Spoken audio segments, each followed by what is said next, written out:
স্বাধীনতা অর্জন করেছিল।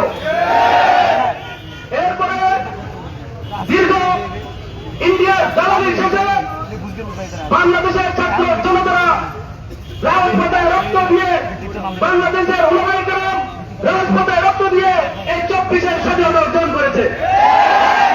আমাদের বুকে এক ফোঁটা রক্ত বিন্দু থাকতে আমরা এই স্বাধীনতাকে কখনো পুনর্কৃত হতে দিব না ইনশাআল্লাহ। শুধু ইন্ডিয়া নয়, যে কোনো পরাশক্তির বিরুদ্ধে আমাদের রাজপথের সংগ্রাম জারি থাকবে। যতদিন পর্যন্ত এই বাংলার জমিনে আল্লাহর জমিনে আল্লাহর দিন বাস্তবায়ন না হবে, ততদিন পর্যন্ত আমাদের সংগ্রাম চলতেই থাকবে। আজকে ইন্ডিয়ার পক্ষ থেকে ইন্ডিয়ান সেনাবাহিনী এবং সাংবাদিক এবং ইন্ডিয়ার উগ্রপন্থী সন্ত্রাসীরা একের পর এক আমাদের উপরে মিথ্যাচার করে যাচ্ছে, বাংলাদেশের বিরুদ্ধে মিথ্যাচার করে যাচ্ছে। আমরা অতি বিলম্বে এই ইন্ডিয়ার দূতাবাসের এই সমস্ত অপকর্মকে আমরা রুখে দাঁড়ানোর জন্য সবাইকে আহ্বান জানাচ্ছি। আপনাদের সামনে এই মুহূর্তে বক্তব্য রাখবেন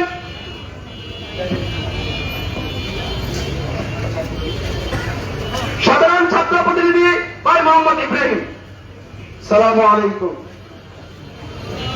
আমরা দেখে আসছি এবং শুরু থেকে তারা দেখছি ইন্ডিয়ারা আমাদের যে কোনো অভ্যন্তরীণ বিষয়ে তারা নাক গলাচ্ছে।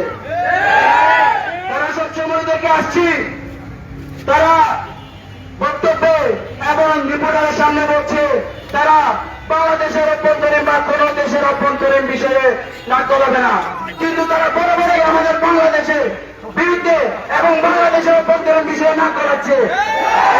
এটা আমাদের ছাত্র সমাজ তীব্র নিন্দা জানায়। তাদেরকে আমরা বলে দিতে চাই, বাংলাদেশে অভ্যন্তরীণ বিষয় কেন আপনারা নাক না করেন। আমাদের দেশে যারা হয়েছে নেতৃবৃন্দরা হয়েছে এবং যারা হয়েছেন তারা আমাদের দেশ ভালো চালাতে পারবেন।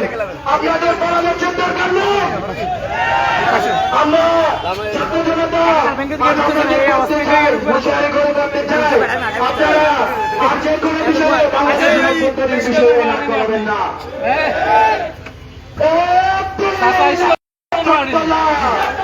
খারাপ লাগে প্রতিবাদ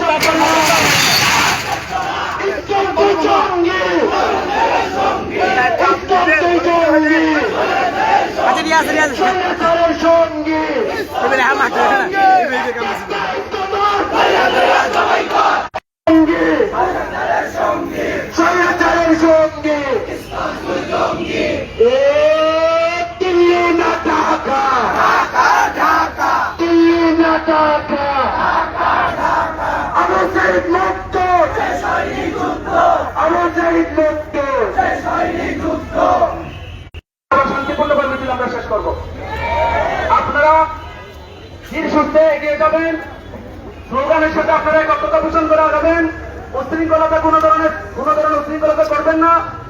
রাস্তাঘাটের মধ্যে আমরা কোনো জ্যাম সৃষ্টি করব না।